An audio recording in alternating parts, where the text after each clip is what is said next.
Olá, que a graça do nosso Senhor e Salvador Jesus Cristo seja abundante em nossos corações. Sejam todos bem-vindos.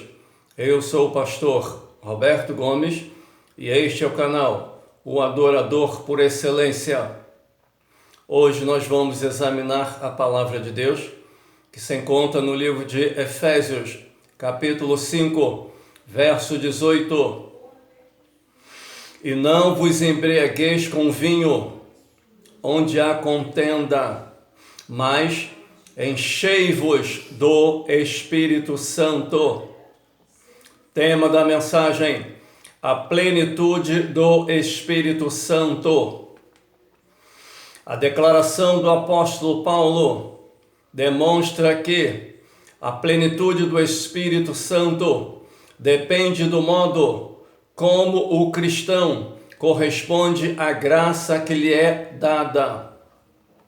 Para viver em santificação, isso quer dizer que a pessoa não pode estar embriagada com vinho e ao mesmo tempo ser cheio do Espírito Santo. O apóstolo Paulo adverte a todos os crentes a respeito das obras da carne, que os que cometem tais coisas não herdarão o reino de Deus. Além disso, os que cometem tais coisas não terão a presença interior do Espírito Santo, nem a sua plenitude. Noutras palavras, não ter o fruto do Espírito é perder a plenitude do Espírito. Enchei-vos do Espírito Santo. Enchei-vos, imperativo passivo presente. Tem o significado no grego de ser enchido repetidas vezes. A vida espiritual do Filho de Deus deve experimentar a renovação constante mediante o enchimento repetido do Espírito Santo. O cristão deve ser batizado no Espírito a partir da conversão, mas também deve renovar-se no Espírito repetidas vezes para adoração a Deus, serviço e testemunho.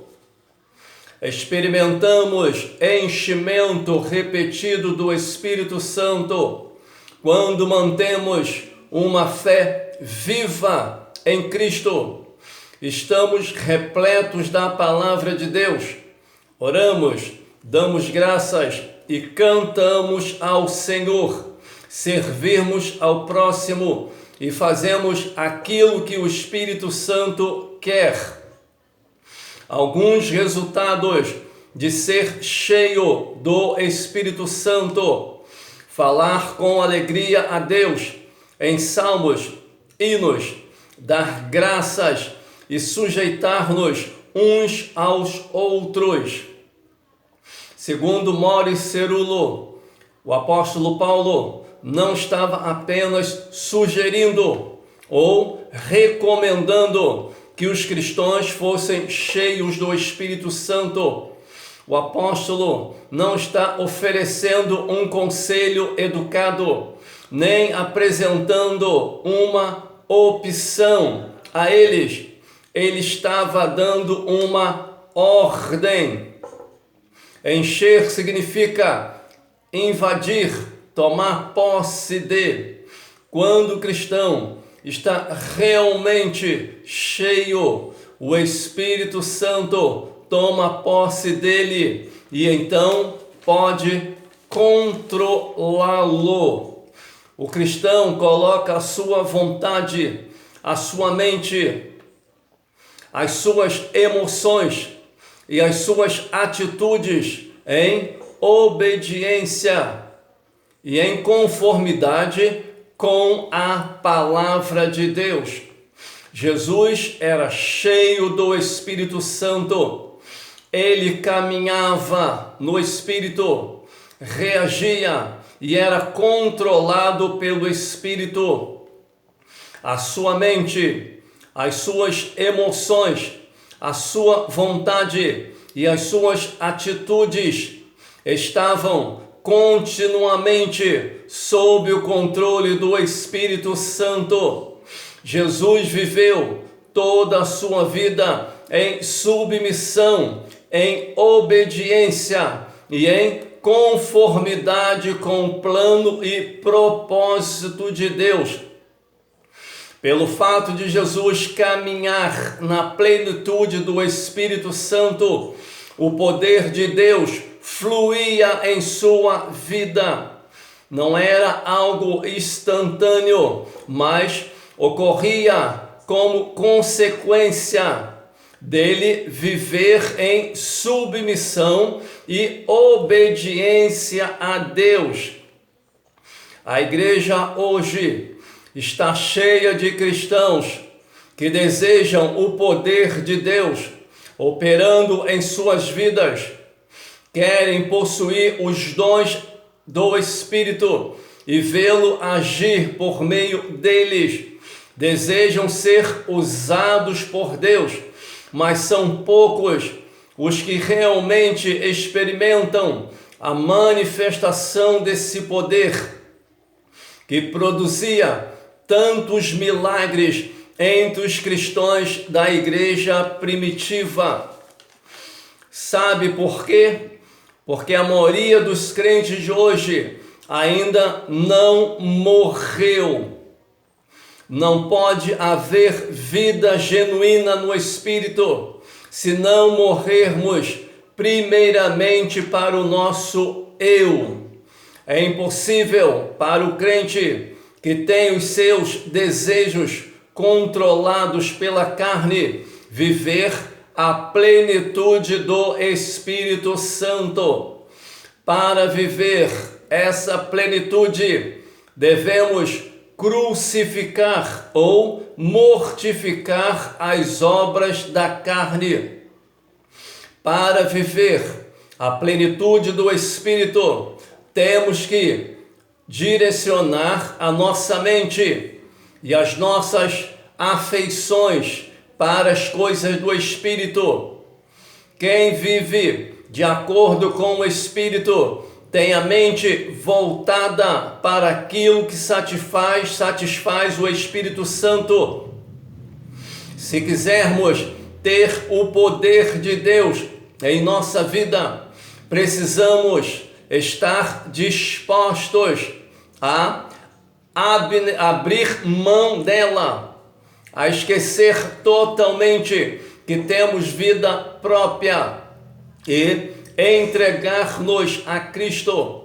Então, teremos dado o primeiro passo para alcançar a plenitude do Espírito Santo. Para alcançar essa união espiritual com Cristo, a palavra de Deus tem de permanecer em você. Ela não deve afastar-se de seu coração, nem de sua mente. A palavra deve tornar-se viva dentro de você, até que seja parte de sua vida, assim como o ar que você respira, sujeitando-vos uns aos outros. A submissão de uns aos outros em Cristo é um princípio espiritual geral. Esse princípio deve ser aplicado principalmente na família cristã. A submissão, a humildade, a mansidão, a paciência e a tolerância devem ser características de cada membro da família. A esposa deve submeter-se ante a responsabilidade do marido no exercício da liderança da família. O marido deve submeter-se às necessidades da mulher em atitude de amor, abnegação. Os filhos devem submeter-se em obediência à autoridade dos pais, e os pais devem ser flexíveis às necessidades dos filhos e criá-los na santa doutrina do Senhor. Verso 22. Mulheres, sujeitai-vos. A esposa tem a tarefa dada por Deus de ajudar o marido e de submeter-se a ele. Seu dever para com o marido inclui o amor, o respeito, a ajuda, a pureza, a submissão, um espírito manso e quieto e ser uma boa mãe e boa dona de casa. A submissão da mulher ao marido é vista por Deus como parte integrante da sua obediência a Jesus, como ao Senhor. Verso 23. Marido, cabeça. Deus estabeleceu a família como a unidade básica da sociedade. Toda família precisa de um dirigente. Por isso, Deus atribuiu ao marido a responsabilidade de ser cabeça da esposa e família. Sua chefia deve ser exercitada com amor, mansidão e consideração pela esposa e família. A responsabilidade do marido que Deus lhe deu de ser cabeça da mulher inclui provisão para as necessidades espirituais e domésticas da família, o amor, a proteção, a segurança e o interesse pelo bem-estar dela, da mesma maneira que Cristo ama a igreja. Honra, compreensão, apreço e consideração pela esposa, lealdade e fidelidade totais na vivência conjugal. Que Deus abençoe a tua vida, abençoe a tua família. Oremos. Senhor Deus e Pai, ó Deus amado, Deus querido, não há Deus como Tu, ó Pai. Por isso nós Te glorificamos, Te adoramos, Senhor, na beleza da Tua santidade. Tu és o Deus Criador dos céus, da terra e tudo que nele há, meu Pai.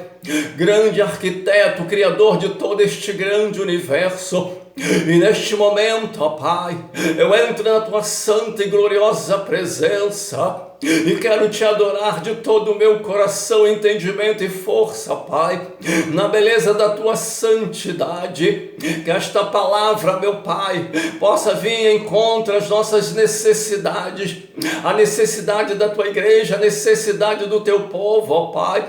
Não embriagueis com vinho onde há contenda, mas enchei-vos do Espírito Santo, que possamos estar cheios do Teu Espírito, com fruto completo, com armadura, Pai, andando em completa obediência e santidade na Tua presença, anulando o nosso eu, meu Pai, a carne, e vivendo segundo o Teu Espírito Santo, assim como Jesus vivia, Pai, guiado e dirigido pelo Teu Espírito. Que o Senhor possa guiar a Tua igreja, Pai, que a igreja possa sair da carne, meu Pai, e viver somente no Espírito, para que o Teu nome seja adorado, glorificado, exaltado. Por isso eu Te glorifico, Pai, e já Te agradeço, em o nome de Jesus, amém. Que Deus abençoe a tua vida, que Deus abençoe a tua casa, que Deus abençoe a tua família, que Deus abençoe esta nação e que Deus abençoe todos os seus governantes, em o nome de Jesus, amém.